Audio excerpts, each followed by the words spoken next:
പത്തരമാറ്റിലെ പുതിയൊരു എപ്പിസോഡിലേക്ക് എല്ലാവർക്കും സ്വാഗതം. ദേവയാനി ചന്തുമോൾക്ക് കൃഷ്ണന്റെ കഥ പറഞ്ഞു കൊടുക്കുകയാണ്.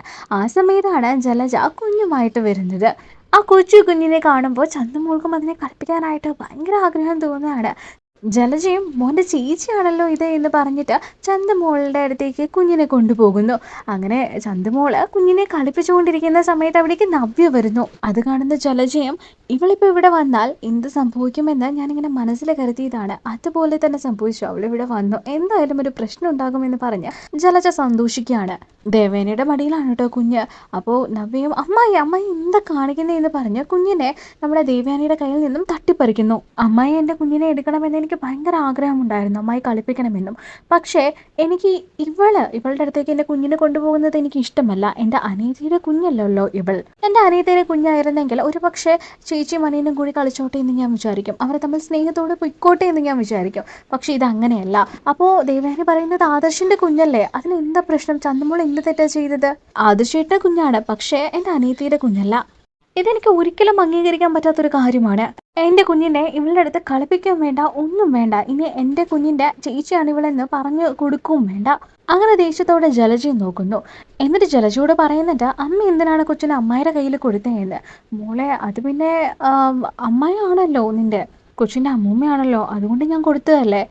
പക്ഷെ എനിക്കതൊന്നും ഇഷ്ടമല്ല എന്ന് പറഞ്ഞ് നവ്യ അവിടെ നിന്നും പോകുന്നു. എന്നിട്ടിപ്പോൾ ജലജ ദേവയാനോട് പറയുന്നു, ചേട്ടത്തി അവൾക്ക് നാവലില്ലാത്തത് കൊണ്ട് എന്തൊക്കെയോ വിളിച്ച് പറയാണ്. അവൾക്ക് ഒരു നിയന്ത്രണവുമില്ല, പരിധി വിട്ട് എല്ലാം അങ്ങ് തുറന്നു പറയാണ്. അത് നീ നിയന്ത്രിക്കാത്തതിന്റെ പ്രശ്നമാണ് ജലജ എന്ന് ദേവയാനി പറയാണ്. ഞാൻ നിയന്ത്രിച്ച് ഒതുങ്ങുന്നവളാണോ ഏട്ടത്തി ഇവളെ എന്ന് ജലജ ചോദിക്കുന്നു. പിന്നെ ഏട്ടത്തി എന്തിനാണ് ഈ ചന്തുമോളെ വെറുതെ സപ്പോർട്ട് ചെയ്യുന്നത്? അവൾ ഈ കുടുംബത്തിലെ ചോരയൊന്നുമല്ലല്ലോ. അപ്പോൾ ദേവയാനി പറയുന്നു, ആര് പറഞ്ഞു? ഇവൾ ആദർശിന്റെയും നയനയുടെയും കുഞ്ഞ് തന്നെയാണ്. അത് വാക്കുകൊണ്ട് വെറുതെ അങ്ങ് പറയുന്നതല്ലേ ഏട്ടത്തി. എല്ലാ സത്യവും തുറന്നു പറഞ്ഞാൽ പിന്നെ ഒന്നും തന്നെ സംഭവിക്കാൻ പോകുന്നില്ല. ഞാൻ ഉള്ള സത്യം തന്നെയാണ് പറഞ്ഞത്. നീ വിശ്വസിച്ചാലും ഇല്ലെങ്കിലും ഇവൾ ആദർശിന്റെ കുഞ്ഞ് തന്നെയാണ്. അതുകൊണ്ട് ഇവിടെ ആരും ഈ കുഞ്ഞിനെ കുറ്റപ്പെടുത്തുന്നത് എനിക്കിഷ്ടമല്ല. ഇവിടെ ചന്തുമോള് കഴിഞ്ഞിട്ടേ ഉള്ളൂ ബാക്കി ആരും. എൻ്റെ ഏട്ടത്തി, മനസ്സിൽ എന്തെങ്കിലും ഉണ്ടെങ്കിൽ അത് തുറന്നു പറഞ്ഞൂടെ? ഓ, ആ വഴിക്ക് വരികയാണോ? എൻ്റെ മനസ്സിലിപ്പോൾ എന്തുള്ളത് എന്ന് നീ അറിയേണ്ട ആവശ്യമില്ല. വെറുതെ എന്നെ ഇങ്ങനെ വെറുപ്പിച്ച് എൻ്റെ വായിൽ നിന്നും ഓരോന്ന് കേൾക്കാമെന്ന് നീ വിചാരിക്കേണ്ട ആവശ്യമില്ല. ഒരു കാര്യം മാത്രം നിന്നോട് പറയാം, ചന്തുമോള് ഈ വീടിൻ്റെ അവകാശി തന്നെയാണ്. എങ്ങനെയും പറഞ്ഞുകൊണ്ട് ദേവയാനി വാശി പിടിക്കുന്നു. അങ്ങനെ അത് കേട്ടതും ജലജയാണെങ്കിൽ ദേഷ്യപ്പെട്ട് അവിടെ നിന്ന് എണീച്ച് പോവുകയാണ്. ഇപ്പോൾ ദേവയാനി പറയുന്നത്, എൻ്റെ മോൾ ഇതൊന്നും കാര്യമാക്കണ്ട കേട്ടോ. ചന്ദമോളോട് പറയാണ്, മോളെ കുറ്റപ്പെടുത്തുന്നവരും മോളോട് ദേഷ്യപ്പെടുന്നവരും ആരും തന്നെ നല്ലവരൊന്നും അല്ല. ശരി മുത്തശ്ശി എന്ന് പറഞ്ഞ് ചന്ദമോളും തലയാട്ടുന്നു. അങ്ങനെ നവ്യയുടെ മുന്നിലിരിക്കുന്ന സമയത്ത് ജലജ നവ്യയുടെ അടുത്തേക്ക് പോകുന്നു. ഇവിടെ ഒന്ന് ചൂട് പിടിപ്പിക്കണം എന്ന ലക്ഷ്യത്തോടെയാണ് പോകുന്നത്. എന്റെ നവ്യേ, ഞാനൊരു കാര്യം പറഞ്ഞോട്ടെ, അവര് പറയുന്നതൊന്നും ശരിയല്ല. അമ്മയോട് ആരാ പറഞ്ഞത് എന്റെ കുഞ്ഞിനെ അവരുടെ കയ്യിൽ കൊടുക്കാൻ? എന്റെ മോളെ, ഞാൻ കൊടുത്തതല്ല, എന്റെ കയ്യിൽ നിന്ന് മേടിച്ചതല്ലേ. എനിക്ക് എന്ത് ചെയ്യാൻ പറ്റും? തരില്ല എന്ന് പറഞ്ഞാൽ അത് വേറെ എന്തെങ്കിലും പ്രശ്നമാവും. പിന്നെ ഞാൻ നമ്മുടെ മോൻ്റെ കാര്യം പറഞ്ഞിട്ട് അവകാശം പറഞ്ഞപ്പോൾ നമ്മുടെ അനന്തപത്മനാഭനേക്കാളും കൂടുതൽ അവകാശം ചന്തുമോൾക്കാണെന്നാണ് അവർ പറയുന്നത്. പിന്നെ ഞാനത് പറഞ്ഞ് എതിർക്കുകയായിരുന്നു. ആദർശിന്റെ കുഞ്ഞാണെന്ന് നിങ്ങൾ പറയുന്നുണ്ടെങ്കിലും അതിന് തെളിവൊന്നുമില്ലല്ലോ. അത് മാത്രമല്ല, ആദർശിന്റെ കുഞ്ഞാണെന്ന് പറഞ്ഞ് കുഞ്ഞിന് അവകാശം കൊടുക്കാൻ പറ്റില്ല. അതുകൊണ്ട് നമ്മുടെ അനന്തപത്മനാഭനാണ് ഈ ഒരു അവകാശമുള്ളത് എന്ന് ഞാൻ പറഞ്ഞപ്പോൾ അവർ പറയാണ്, ചന്തുമോൾക്കുള്ള അത്രയും അവകാശം അനന്തപത്മനാഭൻ ഇല്ല അത്രേ. ഞാൻ വലിഞ്ഞു കയറി വന്നവളാണല്ലോ മോളെ, അതുകൊണ്ട് എനിക്ക് കൂടുതലൊന്നും സംസാരിക്കാൻ പറ്റുന്നില്ല. എന്നെ ഇവിടെയുള്ളവരെ എടുത്ത് വളർത്തിയതാണല്ലോ, അതുകൊണ്ട് എനിക്ക് എന്ത് പറയാൻ പറ്റും മോളെ? ആരൊക്കെ എന്തൊക്കെ പറഞ്ഞാലും എൻ്റെ മോനുള്ള അവകാശം ഞാനത് വിട്ടുകൊടുക്കുക തന്നെയില്ല. എനിക്ക് ഒന്നും തന്നെ സഹിക്കാൻ പറ്റുന്നില്ല. എൻ്റെ കുഞ്ഞിനെ ഇവിടെ പരിഗണന കിട്ടുന്നില്ല. ഞാൻ എന്തായാലും അവയെ കൂട്ടി തനിച്ചൊരു സ്ഥലത്ത് താമസിക്കാൻ പോവാണ്. അപ്പൊ ജലജ പറയുന്ന, മോൾ എന്തിനു തനിച്ച് താമസിക്കണം? അങ്ങനെയാണെങ്കിൽ ആദർശം നയനി മാറി താമസിക്കട്ടെ. അമ്മ, ഇതൊക്കെ പിന്നെ എങ്ങനെ ശരിയാകും? എനിക്ക് ഇവിടെ നിന്ന് ഇതൊന്നും കാണാൻ വയ്യ, അതുകൊണ്ട് ഞാൻ പറയാണ്. അപ്പൊ ജലജ പറയുന്നു, ഇതൊന്നും കാണാൻ വയ്യെങ്കിൽ മോളൊരു കാര്യം ചെയ്ത് ദിവസവും പ്രശ്നം ഉണ്ടാക്കുക. അപ്പൊ പിന്നെ എന്തെങ്കിലും ഒരു കാര്യം ഉണ്ടാവുമല്ലോ. ദിവസവും പ്രശ്നം ഉണ്ടാക്കുമ്പോൾ മുത്തശ്ശൻ ഈ വീടിന്റെ ഭാഗം വെക്കൽ നടത്തും. അങ്ങനെ നടത്തുമ്പോൾ മോൾക്കും അഭിക്കുമുള്ളത് കിട്ടാതിരിക്കില്ല. അങ്ങനെ വരുമ്പോൾ നമുക്ക് ആ ഒരു കാശെല്ലാം വെച്ച് നമുക്ക് ഒരുമിച്ച് എല്ലാവർക്കും കൂടി അവിടെ പോയി താമസിക്കാം. അല്ലാതെ ഇപ്പം തന്നെ ഒറ്റയ്ക്ക് പോകേണ്ട ആവശ്യമൊന്നുമില്ല. അവരെന്നെ എടുത്തു വളർത്തിയതാണെങ്കിലും ആ എടുത്തു വളർത്തിയതിനുള്ള അവകാശമെങ്കിലും കിട്ടണമല്ലോ. അങ്ങനെ അത് വാങ്ങിച്ച് നമുക്ക് സമാധാനത്തിൽ പോകാമെന്ന് പറഞ്ഞ് നവ്യ ഉപദേശിക്കുകയാണ് ജലജ.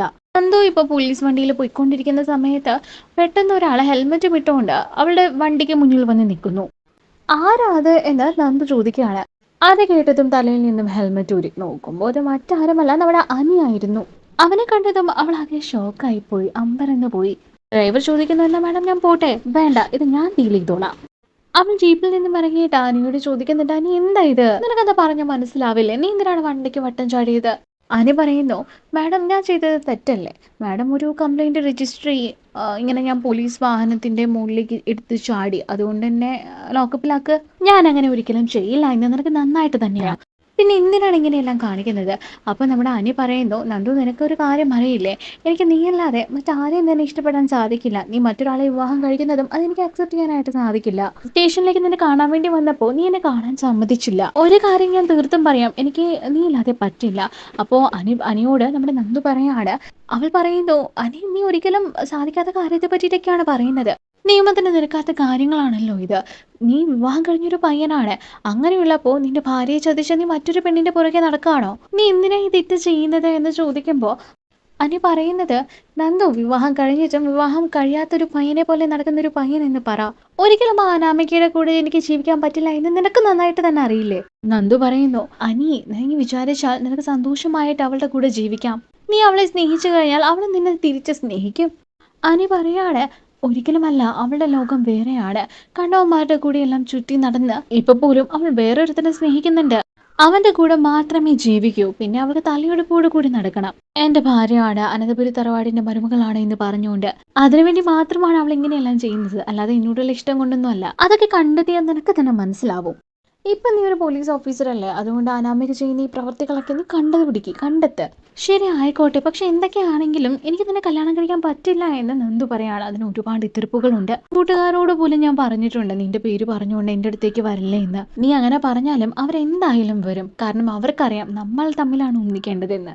നമ്മൾ ഒന്നിക്കുന്നത് അവർക്ക് ഭയങ്കര ഇഷ്ടമാണ്. അതുകൊണ്ട് അവർ നമ്മൾക്ക് സപ്പോർട്ട് ചെയ്യുക തന്നെ ചെയ്യും. പിന്നെ ഞാൻ മറ്റൊരു കാര്യം പറയാം, നീ വേറെ കല്യാണം കഴിക്കുകയാണെങ്കിൽ തീർച്ചയായിട്ടും അന്നത്തോടെ എൻ്റെ ജീവിതം ഞാൻ അവസാനിപ്പിക്കും. നീ മറ്റൊരാളുടെ ഭാര്യ ആവുന്നത് കാണാൻ എനിക്ക് കഴിയില്ല.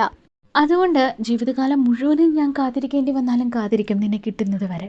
പിന്നെ എന്തൊക്കെയോ പാർട്ടി അറേഞ്ച് ചെയ്തിട്ടുണ്ടെന്ന് പറഞ്ഞു, എന്നിട്ട് എന്നെ വിളിച്ചില്ല എന്ന് അനി അവളോട് ചോദിക്കുമ്പോൾ, ഓ എന്നിട്ട് വേണം വേറെ പുകിലുണ്ടാക്കാൻ അല്ലേ?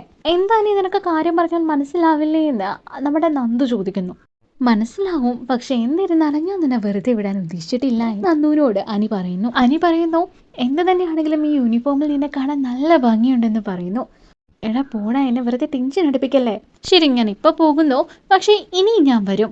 എന്നെ നീ ഇഷ്ടപ്പെട്ട് എന്നെ സ്വീകരിക്കുന്നത് വരെയും ഞാൻ നിന്റെ പിന്നാലെ തന്നെ ഉണ്ടാവും നന്ദു ആകെ സങ്കടപ്പെട്ടിട്ട് അവൾ വണ്ടിയിലേക്ക് കയറുന്നു. പൂവാലം വല്ലതും ആണോ വേണമെന്ന് ഡ്രൈവർ ചോദിക്കുമ്പോൾ, അങ്ങനെയൊന്നുമില്ല, എൻ്റെ നല്ല സുഹൃത്താണ്, എൻ്റെ ബന്ധുവാണ്. അങ്ങനെ അവളെ വണ്ടിയിൽ പോയിക്കൊണ്ടിരിക്കുമ്പോൾ അവളെ ഫോളോ ചെയ്ത് നമ്മുടെ അനി ബൈക്കിൽ തന്നെ വരുന്നുണ്ടായിരുന്നു. അയ്യോ, ഇവൻ എന്താണ്, ഭ്രാന്താണോ? ഇവനെങ്ങനെ ഞാൻ പറഞ്ഞു മനസ്സിലാക്കും? എത്ര പ്രാവശ്യം പറയണം? ഇവനെ ഞാൻ എങ്ങനെ പറഞ്ഞു മനസ്സിലാക്കി കൊടുക്കും എന്നെല്ലാം അവൾ ആലോചിക്കുകയാണ്. പക്ഷെ അവനിങ്ങനെ പിന്തുടർന്ന് വരുന്നതിൽ അവൾക്ക് സന്തോഷമുണ്ട്. കാരണം അവൾക്കും ഇഷ്ടമാണ്. ബാക്കിയുള്ളവരെ ഒന്നും സപ്പോർട്ട് ചെയ്യാത്തത് കൊണ്ടാണ് അവളിങ്ങനെ അവനിൽ നിന്നും അകലാനായിട്ട് ശ്രമിക്കുന്നത്.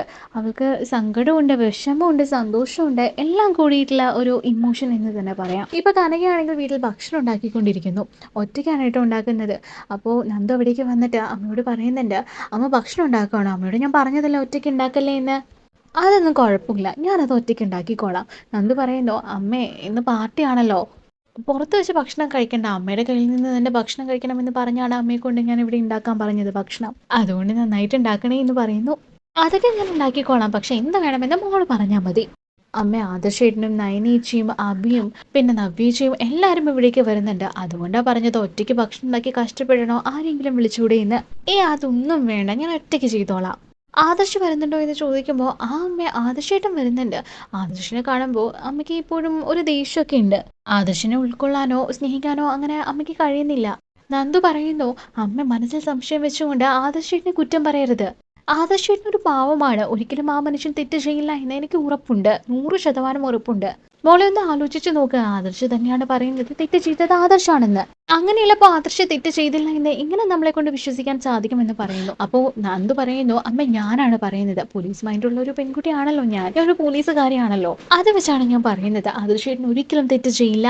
ഒരു ക്രിമിനൽ ആരാണ്, ക്രിമിനൽ അല്ലാത്തത് ആരാണ് എന്നെല്ലാം എനിക്ക് പെട്ടെന്ന് തിരിച്ചറിയാൻ സാധിക്കും അമ്മ. ആദർശേട്ടൻ ഒരിക്കലും കുറ്റം ചെയ്തിട്ടില്ല. അമ്മയ്ക്ക് എന്നെ തീർച്ചയായിട്ടും വിശ്വസിക്കാം. ഈ ഒരു കാരണം വെച്ചുകൊണ്ട് ഇനി ഇവിടെ വരുന്ന ആദർശേട്ടനെ സങ്കടപ്പെടുത്തുകയോ കുറ്റപ്പെടുത്തുകയോ ഒന്നും അമ്മ ചെയ്യരുത്. ശരി, എന്നാൽ പിന്നെ മോളൊരു കാര്യം ചെയ്യും. അമ്മ ഒരു കാര്യം പറയട്ടെ, മോളൊരു എസ് ഐ അല്ലേ, അപ്പോൾ ചന്തുമോള ആരുടെ മോളാണെന്ന് മോളൊന്ന് അന്വേഷിച്ച് കണ്ടെത്തും. അതിന് പരാതി കിട്ടാതെ എങ്ങനെ അതെല്ലാം ചെയ്യാൻ പറ്റും അമ്മേ? എന്തായാലും ഇപ്പോൾ അതൊക്കെ നമുക്ക് പിന്നെ നോക്കാം. ഇപ്പോൾ അവരെന്തായാലും വീട്ടിൽ വരികയാണല്ലോ പാർട്ടിക്ക്. എന്തായാലും അവർ വരുമ്പോൾ അവരോട് സ്നേഹത്തോടെ അല്ലാതെ പെരുമാറരുത്. ഈ സമയത്ത് കനക ഭക്ഷണം ഉണ്ടാക്കിക്കൊണ്ട് ആദർശിനെ പറ്റിയിട്ടാണ് ആലോചിക്കുന്നത്. ഇതേ സമയത്ത് പിന്നീട് കാണിക്കുന്നത് നമ്മുടെ നവ്യയാണ്. അങ്ങനെ നവ്യ ഒരുങ്ങിയതിന് ശേഷം അവയോട് ചോദിക്കുന്നുണ്ട്, നീ ഇന്ന് വരുന്നില്ലേ എന്ന്. എവിടേക്കെന്ന് ചോദിക്കുമ്പോൾ നന്ദു എസ് ഐ ആയതിന്റെ പാർട്ടിയാണെന്ന്. അതിലേക്ക് പോകണ്ടേ നമുക്ക്? നീ എന്താ റെഡിയാവാത്തത്? ഞാൻ ഒരുങ്ങി തന്നെയാണ് നിൽക്കുന്നത്, പിന്നെ പോകാനൊരു ഇൻട്രസ്റ്റ് ഇല്ല. അതെന്താ എന്നെ നവ്യ ചോദിക്കുന്നു. എന്നൊരു ബ്രാഞ്ച് ഏൽപ്പിക്കാമെന്ന് മുത്തശ്ശനും മുത്തശ്ശിയും ആദിച്ചേട്ടനും ഒക്കെ പറഞ്ഞല്ലേ. അപ്പൊ ഞാൻ അത് മൊത്തമായിട്ട് തരുമെന്നാണ് കരുതിയത്. ബ്രാഞ്ച് ഏൽപ്പിച്ചു, പക്ഷേ അത് പേരിന് മാത്രമായി പോയി. പേരിന് മാത്രമാണ് ഞാൻ ബ്രാഞ്ച് മാനേജർ, പക്ഷെ അതിന്റെ മേൽനോട്ടമെല്ലാം മറ്റൊരാൾക്കാണ്. മറ്റൊരാളാണ് ഇതിന്റെ മേൽനോട്ടം വഹിക്കുന്നത്. അതുകൊണ്ട് തന്നെ അതിൻ്റെതായ സങ്കടമൊക്കെ എനിക്കുണ്ട്. എനിക്കാണെങ്കിൽ 3 ബ്രാഞ്ച് ഉണ്ട്. അതുകൊണ്ട് ഒരാളെ നിർത്തിയതിൽ തെറ്റ് പറയാനൊന്നും പറ്റില്ല. പക്ഷെ എനിക്ക് ആകെ കൂടി ഒരു ബ്രാഞ്ചല്ലേ ഉള്ളൂ. അത് തെറ്റല്ലേ അബി? അതുകൊണ്ട് നീ ആദർശേട്ടനോട് പറയണം, അയാളെ അവിടെ വെക്കരുത്. ആ ബ്രാഞ്ചിന്റെ ഉത്തരവാദിത്തം നിനക്ക് മാത്രമായിട്ട് തരാൻ. ഇതെല്ലാം അയാളുടെ ഒരു കുതന്ത്രമാണെന്ന് തോന്നുന്നത്. ആ, അയാളുടെ കുതന്ത്രം തന്നെയാണ്. ഒറ്റയ്ക്ക് ഞാനൊരു ബ്രാഞ്ച് നോക്കി അത് വലിയ നിലയിലെത്തിയാൽ പിന്നെ അയാളുടെ വിലയെല്ലാം കുറയുമല്ലോ. അതുകൊണ്ടായിരിക്കും മനഃപൂർവ്വം ഒരാളെ വിട്ട് എന്നെ അപമാനിക്കുന്നതാണ് നവ്യേ. ഇതൊന്നും ഞാൻ ഒറ്റയ്ക്ക് ചെയ്തതല്ല. എല്ലാം അയാളുടെ കഴിവാണെന്ന് വരുത്തി തീർക്കാൻ വേണ്ടിയിട്ട് അയാളെ മനഃപൂർവ്വം ചെയ്യുന്നതാണ് ഇതെല്ലാം. അതൊക്കെ കേട്ട് ആകെ ദേഷ്യപ്പെട്ട് നിൽക്കുകയാണ് നവ്യ. എത്രയൊക്കെ തെറ്റ് ചെയ്തിട്ടും അയാളെ ഇവിടെ എല്ലാവരും പുകഴ്ത്താണല്ലോ. അതൊക്കെ കാണുമ്പോഴാണ് എനിക്ക് വല്ലാത്ത സങ്കടം തോന്നുന്നത്. എല്ലാരും കണക്കാ. നീ ഒരു തെറ്റും ചെയ്യാതെ അഭി നിന്നെയല്ല എല്ലാരും ശിക്ഷിക്കുന്നത്. നീ ഒന്നുകൊണ്ടും പേടിക്കണ്ട അഭി. എല്ലാത്തിനും ഞാൻ നിനക്ക് സപ്പോർട്ട് ഉണ്ടാകും. ആരൊക്കെ നിന്നെപ്പറ്റി കുറ്റം പറഞ്ഞാലും ഇവിടെ എല്ലാവരുടെ മുന്നിൽ നിന്നും ഞാൻ നിന്നെ രക്ഷിക്കും. നിനക്ക് വേണ്ടിയിട്ട് ഞാൻ എന്തും ചെയ്യും. ഒരു ബ്രാഞ്ച് തന്നിട്ട് അതിന് മുകളിൽ വേറൊരാളെ കൂടി നിർത്തിയിരിക്കുന്നു. ഇതെല്ലാം ആദർശേട്ടന്റെ കുടില ബുദ്ധിയാണ്. ഇതെല്ലാം ഞാൻ എന്തായാലും തകർക്കും. ഞാൻ നിനക്ക് സപ്പോർട്ട് ചെയ്യാമെന്ന് പറയുന്നു. അഭിയാണെങ്കിൽ ഇപ്പൊ അവളുടെ കയ്യിൽ ചുംബിക്കാണ്. നവ്യ, നീ എൻ്റെ ഒപ്പം തന്നെ ഉണ്ടല്ലോ, നീയാണ് എൻ്റെ ധൈര്യം, എനിക്ക് നീ മാത്രം മതി എന്നൊക്കെ പറയണം. അപ്പൊ നവ്യ പറയുന്നു, നീ വേഗം റെഡിയാവാൻ, നമുക്ക് എൻ്റെ വീട്ടിലേക്ക് പോകണം, പാർട്ടിയല്ലേ എന്ന്. ഓ, എനിക്ക് വരാൻ താല്പര്യമൊന്നും തോന്നുന്നില്ല. വല്ല ഹോട്ടലിലും വെച്ചാൽ മതിയായിരുന്നു, ഇതിപ്പോ വീട്ടിലേക്ക് വരണ്ടേ? അപ്പൊ നവ്യ പറയുന്നു, അത് നമ്മുടെ വീടാണ്, നയനയുടെ വീട് മാത്രമല്ല, അതുകൊണ്ട് നീ വേഗം വരാൻ നോക്കെന്ന് പറയുന്നു. ഇപ്പൊ നവ്യ പുറത്തേക്ക് പോയതും അവളെ നോക്കിയിട്ട് ചെറുതായിട്ട് ഇവനൊന്ന് ചിരിക്കുന്നുണ്ട്. എടി, നിനക്ക് എന്നെ ഇപ്പോൾ ഭയങ്കര വിശ്വാസമാണല്ലേ, ഈ വിശ്വാസം തന്നെയായിരുന്നു എനിക്ക് വേണ്ടിയിരുന്നത് എന്ന് പറഞ്ഞിട്ട്. അങ്ങനെ ഇത് കാണിച്ചുകൊണ്ടാണ് ഇന്നത്തെ എപ്പിസോഡ് അവസാനിക്കുന്നത്. ഇനി അടുത്ത എപ്പിസോഡുമായിട്ട് നമുക്ക് അടുത്ത വീഡിയോയിൽ കാണാം. അപ്പൊ അതുവരേക്കും ബൈ ബൈ.